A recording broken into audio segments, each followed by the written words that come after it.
Degree అందరూ ఇస్తారు. Career కి క్లారిటీ ఇచ్చేది మాత్రం కాన్ఫిడో. బెస్ట్ యూనివర్సిటీ సీట్ తో పాటు సెటిల్ అయ్యే స్కిల్ కూడా guarantee. So pink elephant Niharika చేయడం అనేది చాలా గొప్ప విషయం. అప్పటి నిహారిక గారికి ఇప్పుడు ఇన్ని అప్పుడు సినిమాలు చాలా మెచ్యూరిటీ ఉంది. ఈ ఏజ్ కి తను ఇంత చేస్తుందంటే ఇక ఫ్యూచర్ ఎంత చేయొచ్చు. కరెక్ట్. నాగబాబు గారి కంటే ఇవిడ తెలివైన ఆవిడ ప్రొడ్యూసర్ వైజ్ గా అలా నేనేమో అనగలరా? అలా ప్రొడ్యూసర్ గా ఎన్ని మార్క్స్ ఇస్తారో, ఒక పర్ఫార్మర్ గా ఎన్ని మార్క్స్ ఇస్తారు? ఎంటర్టైనర్ గా ఐ గివ్. అది మరీ దారుణం కదా. అయినా మీ గురించి అందరికీ తెలుసు, మామూలు భజన కొట్టరు ఉన్నట్టు చెప్తా ఉంటారు. సమస్య కాకపోతే దీని వల్ల ఎప్పుడైనా సమస్యలు ఎదుర్కొన్నారు? లైఫ్ అంతా అదే. నాకు బ్రేక్ రావడానికి కారణాలు అవే, సినిమాలు పడకపోవడానికి కారణాలు. మీరు సడన్ ఎంట్రీ యాక్చువల్లీ దీనిలోకి తర్వాత ఫీల్ అయింది ఏంటి తెలుసా? ఎప్పుడైనా బాధపడిన సందర్భం ఉంటే ఒకసారి- చాలా. కానీ మళ్ళీ మనకి ఏమనిపిస్తుందంటే ఫోన్లే అది రాసుకొని వాడు కూడా బతుకుతున్నాడు. సో మీరు ఏమైనా చూస్తారన్నా ఐపీఎల్ క్రికెట్ ఏమైనా ఫాలో అవుతారా? అసలు ఇంట్రెస్ట్ లేదు. ఏమంటే మీ లైఫ్ ఫిలాసఫీ ఏంటి? ఈ ఆట పోల్చుకుంటే ఇదే గ్రేట్.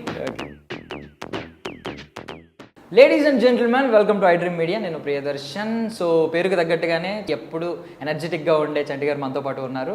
ఆటలో ఆయన ఆట కూడా మొదలు పెట్టారనమాట. మాట్లాడదాం. ఆయన హ్యాపీ బర్త్డే. థ్యాంక్ యూ అన్న. ఎలా ఉన్నారన్న? Super super. సో హ్యాపీ అన్న, మళ్ళీ మిమ్మల్ని ఇప్పుడు షోలో చూస్తున్నాం. Thank you so much. ఏమనిపించింది మీకు ఇప్పుడు నిహారిక గారి విజన్ చూసి? బికాజ్ ఎన్నో డ్యాన్స్ షోలు ఉన్నాయి. సో ఇక్కడికి వచ్చేసరికి యూనిక్నెస్ కొంచెం కనిపిస్తుంది. ఈ ప్యాటర్న్ కానీ బిడ్డింగ్ నుంచి ఐపీఎల్ బిడ్డింగ్ లాగా. బేసిక్ ఏంటంటే చాలా డ్యాన్స్ ప్రోగ్రామ్స్ జరుగుతాయి, కానీ ఆటలో స్పెషాలిటీ ఏంటంటే నాకు అనిపించింది, నేను అన్ని డ్యాన్స్ షోలు టీవీలోనే చూస్తాను, కానీ ఈ డ్యాన్స్ షోలో లైవ్లో చూస్తుంటే ప్రతి ఒక్క పర్ఫార్మెన్స్కి గూస్ బంప్స్ వస్తుంది. అంటే లైవ్లో చూడడం వేరు. మనం ఇంకోటి ఏంటంటే ఏ ఏ డ్యాన్స్ ప్రోగ్రామ్ అయినా సరే కొన్నిసార్లు టేక్, మధ్యలో బ్రేక్, మళ్ళీ టేక్ అలా ఉంటుందేమో, కానీ దీనిలో మాత్రం నాకు తెలిసి టేక్ కట్టే. సో కంటిన్యూస్గా నువ్వు 7 minutes చేయి, 8 minutes చేయి, లేదా 4 minutes చేయి, నాన్ స్టాప్గా చేయాలి. నాన్ స్టాప్లో ప్రతి సీక్వెన్స్ ప్రతిదీ గుర్తుపెట్టుకుని వాళ్ళు పర్ఫార్మెన్స్ చేయడం అనేది నాట్ ఎ సింపుల్ థింగ్. మనం మామూలుగా చేసుకోవట్లేదు. మనం ఏమంటాం, అది చేసింది ఓకే నచ్చింది ఇలా కొన్ని ఉంటాయి, కానీ చేసేవాడికి తెలుస్తుంది ఆ బాధ.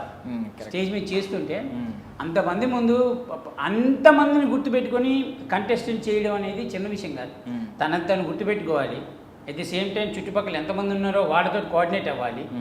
ఇదన్నీ చూస్తూ తను చేయాలి. సో ఇవి తన పాటి పక్కకు పెడితే ఇంకా talking about pink elephant again. So pink elephant Niharika చేయడం అనేది చాలా గొప్ప విషయం అది. ఎందుకంటే నేను ఆల్రెడీ చెప్పా, ఒక మనిషి 4-5 టాస్కులు చేయడం చాలా కష్టమైన పని. అంటే ఈ ప్రజెంట్ సిచ్యువేషన్స్ నేను అందులో తను సినిమా ప్రొడ్యూసింగ్ చేస్తూ, మళ్ళీ దీనికి ప్రొడ్యూసింగ్ చేస్తూ, తను దీనికి జడ్జిగా ఉంటూ, మళ్ళీ కంటెంట్ ఇస్తూ, ఇంత చేయాలి అంటే, ఇన్ని మేనేజ్ చేయాలంటే చిన్న విషయం ఏం కాదు. Because by God's grace or God blessed she is in to mega family. ఆ పవర్ ఎలాగో కంటిన్యూ అవుతుంది కాబట్టి I hope she will do lot of things in future. So మీకు ఎప్పటి నుంచో అనుబంధం ఉంది ఇప్పుడు నిహారిక గారితో, నాగబాబు గారితో. ఆ షో టైంలో ఆవిడ సరదాగా వచ్చి మధ్యలో చిన్న మెరుగులు నేర్పించిన సందర్భాలు ఉన్నాయి. సో అప్పటి నిహారిక గారికి ఇప్పుడు ఇన్ని చాలా మెచ్యూరిటీ ఉంది. అదే చెప్తున్నా. అప్పుడు తను వచ్చేది ఎలా, నాగబాబు గారు కూతురుగా వచ్చింది. కానీ ఇప్పుడు తనను చూస్తుంటే she's producer. She's having lot of bundles in the back. అవన్నీ తను మోసుకుంటూ ఎక్కడ ఏం మాట్లాడాలి, ఎక్కడ ఎంతవరకు మాట్లాడాలి, ఎంతవరకు మాట్లాడితే మనకి వర్కౌట్ అవుతుంది, లేదా ఆడియన్స్ ఎలా ఇంప్రెస్ చేయాలి, ఇవన్నీ చిన్న విషయం కాదు అది. సీరియస్లీ ఎవరికైనా సరే, ఎవరు ఆపోజిషన్లో ఉన్నా they have to carry these all things. ఇప్పుడు రేపు నువ్వున్నా నేనున్నా వీ హ్యావ్ టు క్యారీ. ఎందుకంటే we're keeping our energy, we're keeping our funds. మన దాన్ని రాబట్టడం అనేది చిన్న విషయం కాదు కదా. దానికోసం మనం ఏం చేయాలో చేయాల్సింది. So she's doing very good, she's doing well and good. So Nagababu గారు నార్మల్లీ లెజెండరీ ఫిగర్. ఆయన మాట 10 మంది వినడం వేరు. ఇప్పుడు ఇప్పుడు యంగ్ ఏజ్ లో ఇంతమందిని హ్యాండిల్ చేయడం, ఒక కెప్టెన్ లాగా, కెప్టెన్ అదే అంటున్నా కదా. ఈ ఏజ్కి తను ఇంత చేస్తుందంటే ఇక ఫ్యూచర్ ఎంత చేయొచ్చు. కరెక్ట్. ఇప్పుడు ఇప్పటిదాకా ఉన్న వాళ్ళు వేరు, ఇప్పుడు వస్తున్న వాళ్ళు వేరు. వీళ్ళందరినీ వాళ్ళ ధ్యాసను గుర్తుపెట్టుకొని ఇప్పుడు వచ్చిన వాళ్ళతో మెయింటైన్ చేస్తూ, మళ్ళీ సంస్థకి పేరు తగ్గకూడదు, అలానే మనిషి పేరు తగ్గకూడదు, లెగసీ మెయింటైన్ చేయాలి. చిన్న బ్రెయిన్లో 100 తిరుగుతాయండి, అవన్నీ క్యారీ చేయడం చిన్న విషయం కాదు. సో మీకు ఇద్దరు తెలుసు కాబట్టి నాగబాబు గారి కంటే ఇవిడ తెలివైన ఆవిడ ప్రొడ్యూసర్ వైజ్గా అలా నేనేమో అనగలరా? అలా అలా అలా అనే ప్రసక్తే లేదు ఇప్పటికి నేను అలా ఎంతైనా వాళ్ళే తనే వాళ్ళు. బేసిక్గా నేనేమంటే అంటే నా కమెడియన్స్ దీనిలో మేమేమంటాం, పెద్ద కమెడియన్స్ కనబడ్డారని నేను చెప్పేది, మీరు వదిలేసిన కంచెలో మిగిలిపోయిన మెతుకులు మేము తింటున్నాం సార్ అంట. అలానే వాళ్ళు చేసినవన్నీ చూసి చిన్నప్పటి నుంచి తన ఆయనతోనే పుట్టి పెరిగింది కాబట్టి అవన్నీ చూసి చూసి చూసి ఏది కావాలో అది తీసుకొని దాన్ని ఎలా ప్రజెంట్ చేయాలో తను చేస్తాను. అంటే that is what call mechanism are mentality. మనం ఎదగడానికి మనం ఏం చెయ్యాలి, ఎలా చేస్తే మనకు వర్కౌట్ అవుతుంది, అవన్నీ నేర్చుకుని తను వచ్చింది కాబట్టి దట్ సో గ్రేట్. సో ఇప్పుడు నాగబాబు గారి నుంచి ప్రొడ్యూసర్ వారసత్వం, ఇప్పుడు చిరంజీవి గారు పవర్ స్టార్ నుంచి ఇప్పుడు ఆవిడ కూడా స్క్రీన్ మీద సెంటర్ ఆఫ్ అట్రాక్షన్ అయిపోతుంది. నేను అదే చెప్తాను. ఇప్పుడు ఒక స్టార్ కూతురుగా చేయడం వేరు, స్టార్స్ ఫ్యామిలీ మెంబర్గా చేయడం వేరు. తను ఏం చేసినా అందరి మీదకి పడుతుంది ఎఫెక్ట్, రైట్? తను ఏ ఒక్క చిన్న మిస్టేక్ చేసినా కూడా నిహారిక ఇలా చేసింది అనరు, మెగా ఫ్యామిలీలో ఇలా జరిగిందంట. అదేనా? సో తను ప్రొడ్యూసింగ్ చేసేటప్పుడు కూడా సినిమా తీశారు, ఫర్ ఎగ్జాంపుల్ ఫ్లాప్ అయింది అనుకుందాం, జనాలు ఈజీగా అనేస్తారు, నర ఉన్నదిగా నాలుగుకి ఎవరిది మళ్ళీ డబ్బులు ఖర్చు పెట్టి దాన్ని ఎంత నమ్మి చేశారు. అది ఫ్లాప్ అన్ఫార్చునేట్ అయ్యిందా, ఫార్చునేట్గా జరిగిందా, క్యారీ చేస్తున్నప్పుడు పడే బాధ ఏంటి వాళ్ళకి మాత్రమే తెలుస్తుంది. సో మనం ఈజీగా నోటిఫికేషన్స్ ఇచ్చేయడం చాలా easy. I'm telling to audience, మన నోటిఫికేషన్ చాలా ఇచ్చేస్తాం కానీ పడేవాడికి తెలుస్తుంది బాధ అని. ఇక్కడ తనని రిప్రజెంట్ చేయట్లేదు, she's representing whole family. So అవన్నీ చూసుకోవాలి, తన పేరు నిలబెట్టాలి, ఇంటి పేరు నిలబెట్టాలి, అలాగే వెనక బ్యాక్గ్రౌండ్ చూసుకోవాలి, ప్రొడ్యూసింగ్ చేయాలి, మళ్ళీ అందులో జడ్జ్ క్యారెక్టర్ ఉంది అది చేయాలి, ఇవన్నీ చేయడం. సో నిహారిక గారిని ప్రేమించి అభిమానించే వారిగా ప్రొడ్యూసర్గా ఎన్ని మార్క్స్ ఇస్తారో, ఒక పర్ఫార్మర్గా ఎన్ని మార్క్స్ ఇస్తారు? ఎంటర్టైన్మెంట్ ఆవిడ చాలా చేస్తున్నారు షో మొత్తం. ఎంటర్టైనర్గా ఐ గివ్, ఎలా చెప్పను, నాకు నేను తెలిసింది అయితే ఒరిజినల్గా అని చెప్తాను. నాకు మొమ్మాటలు, ఆవిడదే ప్రొడ్యూస్ చేస్తున్నాను, నేను డబ్బులు తీసుకుంటున్నానే. నేను ప్రొడ్యూసర్గా ప్రస్తుతానికి అయితే నేను 80 ఇస్తా. ఓకే, ఇంకోటి ఏది అంటే పర్ఫార్మర్గా, ఎంటర్టైనర్గా 100% 100 ఇచ్చేస్తారు. నేను ఎందుకు 80 ఇస్తున్నాను ప్రొడ్యూసర్గా, ఇంకా నేర్చుకోవాలి, ఇంకా చాలా ఉంది. ఇప్పుడే 100% అని చెప్పేసామనుకో అది మరీ దారుణం కదా, భజన కొట్టినట్టుగా. అయినా మీ గురించి అందరికీ తెలుసు, మామూలు భజన కొట్టరు, ఉన్నట్టు చెప్తా ఉంటారు, సమస్య లేదు. కాకపోతే దీనివల్ల ఎప్పుడైనా సమస్యలు ఎదుర్కొన్నారు? ఉన్నట్టు మొహం మీద చెప్పడం, ఎందుకంటే టాక్టిక్ కొంచెం లైఫ్ అంతా అదే, లైఫ్ మొత్తం అదే. నేను భజన కొట్టకపోవడానికి, నేను మధ్యలో నాకు బ్రేక్ రావడానికి కారణాలు అవే, సినిమాలు పడకపోవడానికి కారణాలు అవే. మనకు భజన చేత కాదు, భజన కొట్టాలి, అది ఏదైనా పోనీ, ఎట్టైనా పోనీ లైఫ్. భజన కొట్టి ఓపిక నాకు లేదు, భజన కొట్టాల్సిన అవసరం లేదని నేను ఫీల్ అవుతాను. ఎందుకంటే when you have a confidence in your self, నువ్వు ఇంకోటికి వెళ్ళి భజన కొట్టాల్సిన అవసరం లేదు. మ్యాక్సిమం ఏం చెప్తాం, అబ్బాయి ఇష్టం ఉంటే ఇష్టం ఉందని చెప్తాం, లేదంటే లేదని చెప్తాం. నువ్వు తప్పు చేస్తే తప్పు చేసావని చెప్తాం. ఆ టైంకి తిట్టుకుంటారేమో కానీ 10 నిమిషాలు వాడొక్కడే ఆలోచించుకుంటాడు, ఎందుకు అన్నాడు ఈ మాట అని. అప్పుడైతే నిజం బయటకు వస్తుంది, చాలు ఆ నిజం కోసం వెయిటింగ్. బట్ ఈ పాయింట్ వరకు కూడా టిల్ ఒకసారి మారదామేమో, ఎందుకు కొంచెం అనుకోలేదన్నా? ప్రసక్తే లేదు మారా. భజన ఎప్పుడు కొట్టాలి తెలుసా, నీకు గడవకపోతే భజన కొట్టు. గడవకపోతే అంటే నిన్ను తగ్గించుకున్నావు, నువ్వు దిగిపోయావు ఆల్రెడీ, ఇక నీ వల్ల కాదు అనుకున్నప్పుడు భజన కొట్టు. లేదు నా మోకాళ్ళలో ఇంకా సత్తా ఉంది, నీ కొండ ఎక్కగలుగుతాను అన్నప్పుడు నువ్వు దేవుడిని ఎందుకు అడుగుతావు? నన్ను ఎక్కించు దేవుడా అని. నా మోకాలు బాగాలేనప్పుడు అడుగుతావు, నన్ను ఎక్కించు దేవుడా. నీ మోకాలు బాగానే ఉన్నాయి కదా, ఆయన అదే అంటాడు. నువ్వు అంత బాగానే ఉన్నప్పుడు నువ్వే ఎక్కిరా, నీకు రావాలనిపించి వచ్చేసి నేనున్నా కదా అంటాడు. నన్ను ఎక్కించి దేవుడానికి కింద కూర్చుంటే ఎందుకు ఎక్కిస్తాడు? నీలాంటి వాడు 100 మంది ఉన్నారు. మరి సో ద కంబ్యాక్ నిజంగా అదిరిపోయింది, మంచి షోలో మంచిగా వచ్చారు. సో ఏమనిపించింది, మీకేమనిపించింది? ఇప్పుడు ఈ కంబ్యాక్ స్ట్రాంగ్గా ఉంది కాబట్టి, ఎలాగో ఫౌండేషన్ మళ్ళీ స్ట్రాంగ్గా పడింది కాబట్టి, ఎలా ఉంటుంది అని అనుకుంటున్నారు నెక్స్ట్ మరి అప్కమింగ్ ప్రాజెక్టుల విషయం? రేపు ఏం జరుగుతుందో మనకి ఈరోజు చెప్పలేం బాబాయ్. ఇప్పుడు ఎన్ని వందల కోట్లు సంపాదించినా బాత్రూంలో పడి చచ్చిపోయారని రేపేం జరుగుతుందో మనం ఎట్లా చెప్పగలుగుతాం. ఈ రోజు ఉన్నంత వరకు 100% ఇచ్చావా లేదా దట్స్ ఇట్. నేను ఎక్కడున్నా 100% ఇస్తా. 100%లో వాళ్ళకి ఎంత కావాలో అంత తీసుకుంటారు. వద్దనుకున్నాడు మిగతా బ్యాలెన్స్ వదిలేస్తారు. దానికి ఏం పెద్ద విషయం. ఆశావాదం కంటే ఎక్కువ ఫిలాసఫీనే చేస్తారు. నేను ఆశల మీద డిపెండ్ అవ్వ. ఉన్నది మనకు వచ్చింది చేద్దాం, రాంది నేర్చుకుందాం, అలా అని టీటీలు ఆడం. ఓకే. సో మధ్యలో ఇలా ఐ మీన్ సడన్గా వచ్చారు కాబట్టి మీరు సడన్ ఎంట్రీ యాక్చువల్లీ దీనిలోకి. నేను వచ్చిన తర్వాత ఫీల్ అయింది ఏంటి తెలుసా, స్టార్టింగ్ నుంచి నేను ఎందుకు లేని ఫీల్ అయ్యా. ఎందుకంటే ఇంత మంచి షో, ఇంత లైవ్ పర్ఫార్మెన్స్లు, వాళ్ళ పర్ఫార్మెన్స్ చూస్తుంటే నాకు ఒక్కొక్కసారి ఏంటి కష్టం వీళ్ళది. అంటే ఒక డ్యాన్స్ కోసం ఆ స్టేజ్ మీద ఆ పర్టిక్యులర్ టైం డ్యాన్స్ దీనికోసం ఇంత చచ్చిపోతారా మనుషులని. కానీ అది చూస్తుంటే మనకి ఏమనిపిస్తుంది అంటే మనం కూడా డ్యాన్స్ చేస్తే బాగుంది అనిపిస్తుంది. కానీ మనం డ్యాన్స్ చేస్తే బాగుండదని మనకు మాత్రమే తెలుసు. కాబట్టి మనం చేయకూడదు. ఓకే.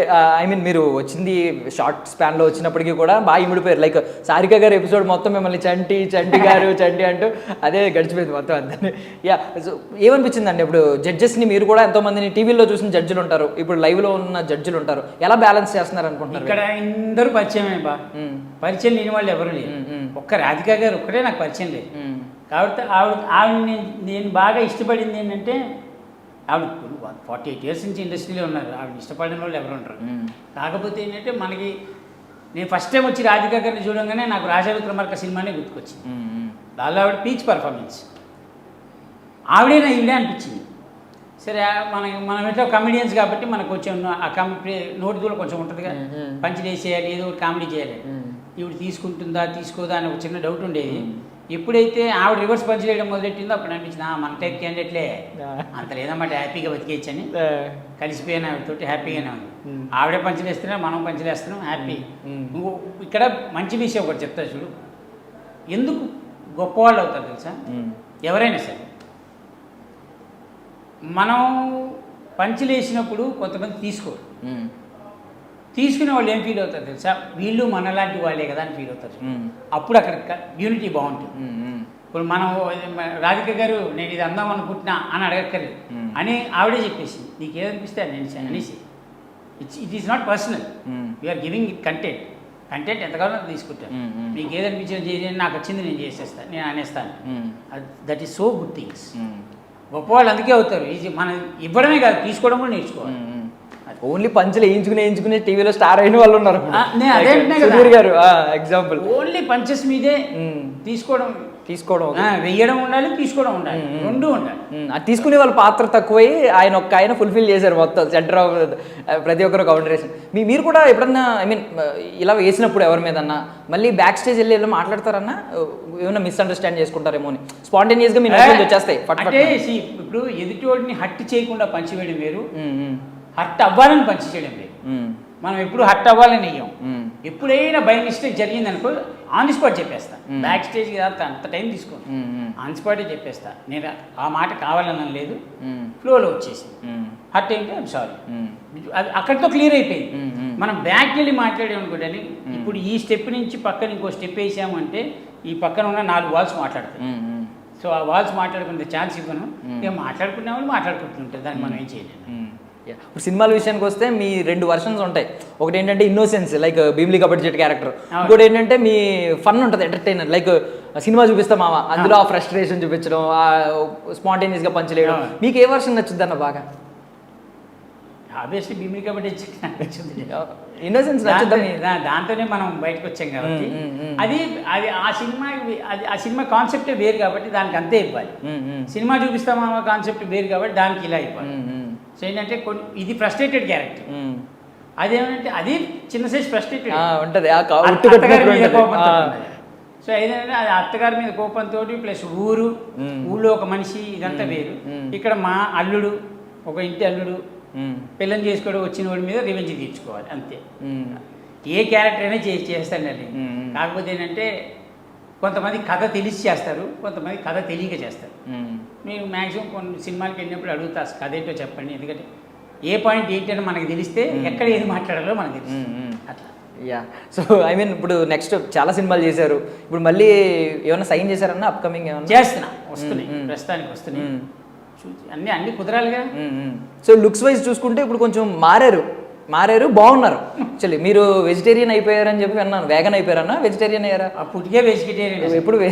ఓకే, అవునా? ఇంతవరకు చికెన్ మటన్ ఇలాంటివి ఎప్పుడు ఓకే. నాకు ఏ దేశం పైన ఇంతే తలకాయ. అంటే ఇప్పుడు మెనూ అడిగితే వెజిటేరియనే తింటారంటే నేను ఇంతకుముందు తిన్నారేమో. వెజ్జే, అదే చెప్తున్నా కదా, ఏ దేశం పైన వచ్చే బాధ్యతే. ఎందుకంటే బయట దేశానికి వెళ్ళినప్పుడు వెజ్ దొరుకుతుంది, అంతా నాన్ వెజ్లే కదా. మనం ఎత్తుక్కోవాలి, గుర్రం గడ్డి కోసం ఎత్తుకున్నట్టు ఎత్తుక్కోవాలి. ఏంటన్నా డైట్ ఏమి ఉంటుందన్న, ఎలా ఉంటుందన్న? లేదు నాదే డైట్ ఏం లేదు, ఇది దొరికితే తినడమే. వెజ్లో డైట్ ఏముంటుంది, పెట్టేదే దొరకడమే ఎక్కువ అంటారు. పప్పు సాంబార్ ఎక్కడ పోయినా అవే ఉంటాయి. సో ఇప్పుడు ఇంత ఐ మీన్ బాగున్నారు, హెల్దీగా వచ్చారు, చాలా హ్యాపీగా ఉందన్న. ఏమన్నా చెత్త థంబ్నెయిల్స్, చెత్త కంటెంట్ ఇవన్నీ వచ్చినాయి కదా ఒక ఫేజ్లో, ఎప్పుడైనా బాధపడిన సందర్భం ఉంటే? చాలా, అంటే ఇందాక చెప్పింది అదే, ఈజీగా నోటిఫికేషన్ ఇవ్వడం చాలా ఈజీ, పడేవాడికి తెలుస్తుంది బాధ. మనం ఏ ఆర్టిస్ట్ అయినా సరే ఒక చిన్న గ్యాప్ వచ్చినప్పుడు ఆ గ్యాప్లో జరిగే కొన్ని సంఘటనలు ఈ యూట్యూబ్లో కానీ వాటిలో కానీ రాసేస్తారు ఈజీ. ఆ రాసేసినప్పుడు ఏమవుతుంది, చూసి బాధ అనిపిస్తుంది, అది ఈ నెమను పట్టుకొని ఈ నిరగొట్టేయాలనిపిస్తుంది. కానీ మళ్ళీ మనకి ఏమనిపిస్తుంది అంటే, ఫోన్లే అది రాసుకొని వాడు కూడా బతుకుతున్నాడుగా, కొన్ని బతకని అనిపిస్తుంది. కాబట్టి దానివల్ల లైఫ్ ఎఫెక్ట్ పడింది, మధ్యలో జరిగిన కొన్ని దీనివల్ల లైఫ్ మీద ఎఫెక్ట్ పడింది నాకు. అది తేరుకోవడానికి కొంచెం టైం పట్టింది. చూద్దాం, ఇప్పుడిప్పుడే మళ్ళీ బ్యాటింగ్ స్టార్ట్ చేశాం కాబట్టి చూద్దాం ఏ బాల్లో 6 వెళ్తుందో ఏది 4 వెళ్తుందో మనకి తెలియదు. సో పింక్ ఎలిఫెంట్ నుంచి నెక్స్ట్ బరీ ఒకటి అనౌన్స్మెంట్ అయ్యింది. సో సినిమాలు వస్తూ ఉన్నాయి, మీ అసోసియేషన్ ఉంటుందని అంటారా ఇక్కడ నుంచి? మనకంత ఐడియా, నేను అడగలేదు నాకు బరీలో ఇస్తారా, ఇది ఉందా అది ఉందా. వాళ్ళకి ఇంట్రెస్ట్ ఉంటే ఇస్తారు, ఇంట్రెస్ట్ లేకపోతే లైట్. అంటే ఇప్పుడు అడగందే అమ్మాయినా పెట్టదనే సామెత కూడా ఉంది కదా. నేను ఎప్పుడు ఏది అడగలేదు, ఎప్పుడు అడగలేదు. నేను అదే అంటున్నా, నేను ఏదైనా సినిమా ఆఫీస్కి స్టార్టింగ్లో వెళ్ళేవాడిని, ఇప్పుడు మనం ఇండస్ట్రీకి వచ్చిన కొత్తలో వెళ్ళినప్పుడు అప్పుడు ఏమయ్యేది, ఏ ఆఫీస్కి వెళ్ళినా సరే, అంటే భీమిలి కబడ్డీ చెట్టు ఇవన్నీ అయిపోయిన తర్వాత, SMS ఆ మూవీ కూడా అయిపోయిన తర్వాత, మీరు నాకేం తెలియదు, మీ క్యారెక్టర్ ఉంది, నేను డేట్లు చెప్తాను మీకు, కోఆర్డినేటర్ గారు డేట్లు ఇవ్వండి, నెంబర్ రాసుకోండి, ఇవన్నీ ఉన్నాయి, వచ్చేవి కాదు ఫోన్. అలా తిరిగి నాకు బోరు కొట్టేసి, ఎందుకంటే ఎన్నేళ్ళని తిరుగుతావు, ఎన్ని ఆఫీసులని తిరుగుతావు. నాకు ఒక పెద్ద ఆర్టిస్ట్ ఒక ఆయన చెప్పాడు, జీవితాంతం తిరుగుతూనే ఉండాలరా మనం అని. నేనేమంటే ఫేసెస్ ఉంటాయి, ఇప్పుడు ఇండస్ట్రీకి టైమ్స్ అనేవి ఉంటాయి కొన్ని. వాళ్ళు వచ్చినప్పుడు పద్ధతి వేరేగా ఉంది, మేము వచ్చినప్పుడు పద్ధతి వేరేగా ఉంది, ముందు పద్ధతి వేరేగా ఉంది. ఇప్పుడు గల్లీకు ఆర్టిస్ట్ పుట్టాడు. సింపుల్గా చెప్పాలంటే నేను బాగా హర్ట్ అయిపోయేది ఏంటంటే, ఏదైనా ఆఫీస్కి వెళ్ళామనుకో, మీరు రెమ్యునరేషన్ ఎంత అని అడుగుతారు, మనం ఇంత అని ఒక చిన్న మాట అంటాం, అదేంటి ఇంతకే వస్తున్నారు కదా వాళ్ళు అంటారు, వాళ్ళతో మనల్ని క్యాలిక్యులేట్ చేస్తారు. అప్పుడు అనిపిస్తుంది, ఓకే మరి వాళ్ళ పర్ఫార్మెన్స్కి నా పర్ఫార్మెన్స్కి మీకు ఒకటేలాగా అనిపిస్తే హ్యాపీగా వాళ్ళని పెట్టుకోండి, మనకి అంత.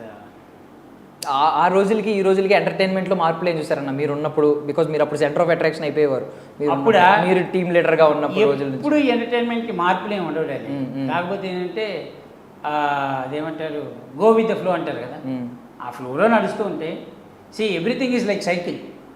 మళ్ళీ మనకి చిన్న క్లా వస్తుంటుంది, మళ్ళీ పైకి లేస్తూ ఉంటుంది, మళ్ళీ మంచి రోజులు వస్తాయి, మళ్ళీ డౌన్ అవుతుంటుంది, లేస్తూ ఉంటాయి. ఉన్నంతలో నిలబెట్టుకోవడమే, ఇంతకుమించి ఆప్షన్ లేదు. సో మీ తర్వాత వచ్చిన వాళ్ళు చాలామంది, అంటే మీరు తమ్ముళ్ళలాగా భావించి అవకాశాలు ఇచ్చిన వాళ్ళు, మీ ఫ్రెండ్స్ అందరూ కలిసి, సుధీర్ గారు కావచ్చు, ఇలాంటి వాళ్ళందరూ ఇప్పుడు మంచి పొజిషన్కి వచ్చారు. వాళ్ళని చూసినప్పుడు ఏమనిపిస్తూ ఉంటుంది? ఏమన్నా ఉద్దేశిస్తుంది, ముచ్చటేస్తుంది. ఒకటే నేను ఎవరికి మొన్న కూడా సుధీర్కి ఒక విషయంలో చెప్పా, అబ్బాయి మేము చేసిన తప్పులు కొన్ని మీరు చేయకండి అని. అన్నీ మంచి చేసామని మనం చెప్పకూడదు, ఎందుకంటే వాళ్ళకి తెలుసు కాబట్టి. ప్రతి మనిషి వాళ్ళు తప్పులు జరుగుతాయి, కాకపోతే నేను చెప్పేది ఏంటంటే, మేము చేసిన తప్పులు కొన్ని చేయొద్దు అని చెప్తాం. ఆ తప్పులు ఏంటి అనేది వాళ్ళకి తెలుస్తుంది, మనకు తెలుస్తుంది. అడిగితే చెప్తాం, అడగకపోతే ఫ్రీ సలహాలు ఎందుకు మనం ఇవ్వడం. బట్ ఎవరైతే ఇప్పుడు నా తర్వాత వచ్చిన వాళ్ళు ఉన్నారో, ఎవరు ఏ స్టేజెస్లో ఉన్నారో, I'm so happy, they are in good stages. By God's grace they have to be in good stage, they should continue their own things. అలా వాళ్ళు ఎదుగుతూ ఉంటే ఎప్పుడో ఒకప్పుడు ఎక్కడో అక్కడ మళ్ళీ నేను చెప్పుకోవడానికి ఉంటుంది, అరే ఒకప్పుడు నేను తనతో పనిచేసాను కానీ వాడు నాతో పనిచేసాడని మనం చెప్పకూడదు. నేను తనతో పని చేశానని చెప్పడం చాలా మంచిది. సో ఇప్పుడు మీ మెంటర్స్ ఉన్నారు, మీ నలుగురు, మీతో పాటు ఇంకో ముగ్గురు. సో ఇప్పుడు ప్రీతిని మీరు రిప్రజెంట్ చేస్తారు. సో ఏమనిపిస్తుంది మాస్టర్ అంటే ఇప్పుడు ఇందాకే చూసాను కాంచన చేసి వచ్చింది కదా పర్ఫార్మెన్స్. అదే తను ఏ పాట ఇచ్చినా బ్రహ్మాండంగా చేస్తుంది అబ్బా. అందరూ ఏమనుకుంటారంటే కొంతమందికి ఎలా ఉంటుందంటే కొన్ని చేసేటప్పుడు తక్కువైంది లేదా ఇది ఇక్కడ ఎక్కువైంది అలా మాట్లాడతారు. నేను ఏది చూడను. ఎందుకంటే స్టేజ్ మీద చేసేవాడికి తెలుస్తుంది ఎలా చేయాలి, ఏం చేయాలి. ఎందుకంటే ఒక తను ఉన్న ప్లేస్లో తన చుట్టూ ఉన్నవాళ్ళు ఎంతమంది డ్యాన్సర్లు, తను మిస్టేక్ చేసినా పాట పోయింది, డ్యాన్సర్లు మిస్టేక్ చేసినా పాట పోయింది. వీళ్ళందరితో చేసుకోవాలి, కోఆర్డినేట్ చేసి నిలబెట్టుకోవాలి. సో ఇవన్నీ చేయాలి కాబట్టి కాస్త. సో ఇప్పటికే అంటే కాంపిటేటివ్ మైండ్ నడుస్తుందన్న మీ నలుగురికి మధ్య సరదాగా, ఐ మీన్ మీ మెంటర్స్ మధ్య లేదు ఎంటర్టైన్మెంట్ ఉంటుంది కాంపిటీషన్. 100% కాంపిటీషన్ ఉండదు అనే ఛాన్సే ఉండదు. 100% ఉంటుంది. కాకపోతే ఏంటంటే మధ్య మధ్యలో మేము ఆడుకుంటూ ఉంటాం, మాకు మేమే తిట్టుకుంటూ ఉంటాం అట్లా. ఇప్పుడు వస్తాడు మా వాళ్ళు వస్తాడు, మా క్యాండిడేట్ వస్తాడు, అలా అనుకుంటా ఉంటారు అంతే. మనకి మనం ఎంకరేజ్మెంట్ ఇస్తూ మనం ఎవరినైతే రిప్రజెంట్ చేస్తున్నామో వాళ్ళకు కూడా ఎంకరేజ్మెంట్ ఇవ్వాలి. అలా చెప్పాలి, రే నువ్వు బోత్ ఐసా కియా రే తూ భీ ఐసా కర్నా అని. లేకపోతే వాళ్ళు మనం డల్ అయిపోయామంటే వాళ్ళు ఇంకా డల్ అయిపోతారు. అండ్ నేను విన్నది ఏంటంటే ఇప్పుడు ఐపీఎల్ సీజన్ స్టార్ట్ అయింది, బట్ ఆట టీఆర్పీ ఎక్కడా తగ్గలేదని చెప్పి విన్నాను. అదొక అచీవ్మెంట్, మంచి విషయం. ఐపీఎల్ ముందు మరి వాళ్ళు ఎంత ఆడుతున్నారు వీళ్ళు అంతే ఆడుతున్నారు, వాళ్ళకి పెద్ద తేడా ఏం లేదు. వాళ్ళు గ్రౌండ్లో ఆడుతున్నారు, మన స్టేజ్ మీద ఆడుతున్నాం, అంతే తేడా. సో మీరు ఏమైనా చూస్తారన్నా ఐపీఎల్ క్రికెట్ ఏమైనా ఫాలో అవుతారా? అసలు ఇంట్రెస్ట్ లేదు. ఓకే, ఒక బాల్ కోసం అంతమంది కొట్టుకోవడం.